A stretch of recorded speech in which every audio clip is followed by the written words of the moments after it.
students, welcome back.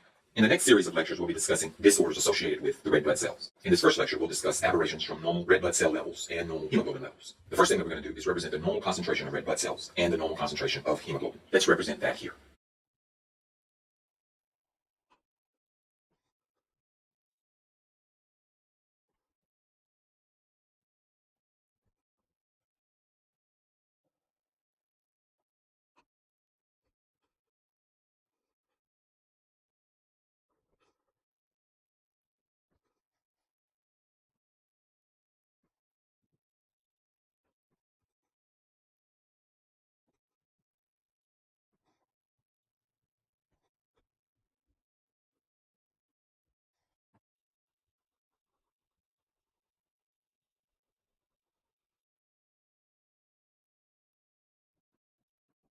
So represented here is the normal level of red blood cells, or the normal concentration of red blood cells. Red blood cell concentration is usually calculated in 1 microliter. And remember before with our lecture with the width of a dime, that width is about 1 millimeter. And the box that has dimensions of 1 millimeter by 1 millimeter by 1 millimeter is 1 millimeter cubed, which is a microliter. And so in this 1 microliter box, there are normally 5 million red blood cells. And so that's the normal concentration of red blood cells, 5 million red blood cells per microliter. And that's represented here.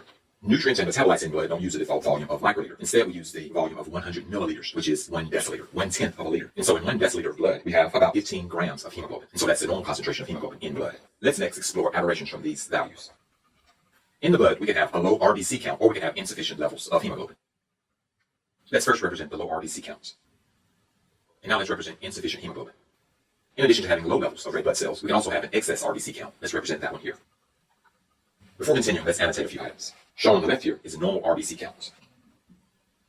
Shown here is a normal hemoglobin concentration. So shown here is a normal hemoglobin concentration of 15 grams per 100 milliliters, or 15 grams per deciliter. Shown here is a low RBC count. A low RBC count is one below 5 million red blood cells per microliter. And shown here is a low hemoglobin concentration. And the low hemoglobin concentration is one that is below 15 grams per deciliter. And the last type of disorder we can have is a high RBC count. And so high RBC count would be one that is above 5 million red blood cells per microliter. And so on the left here again, these are our normal situations. Normal RBC count of 5 million red blood cells per microliter. Normal hemoglobin concentration of 15 grams per deciliter. A low RBC count is one in which the RBC count is below 5 million RBCs per microliter. And a low hemoglobin concentration is one that is below 15 grams per deciliter. And lastly, we have a high RBC count in which the RBC count is above 5 million RBCs per microliter. So for this lecture, I'm going to only give you 2 terms. I want you to know what the condition is called here when the oxygen carrying capacity has been decreased. And that's here. That condition is known as anemia. And so anemia is a condition where you have decreased oxygen carrying capacity. So the word anemia literally means a condition where you're without blood. An means without, eme means blood, and emia means condition. Eme can either mean blood or hemoglobin. Our last condition is when we have a high RBC count, but this is usually not associated with a high oxygen carrying capacity because the blood becomes too viscous and it's really hard for the blood to travel through the blood vessels. First, let me give you the root words. This is a condition where you have many blood cells. Condition of many blood cells. A condition of many blood cells. Condition is ia, many is poly, blood is heme, cell is cyte. So this condition is literally polycythemia.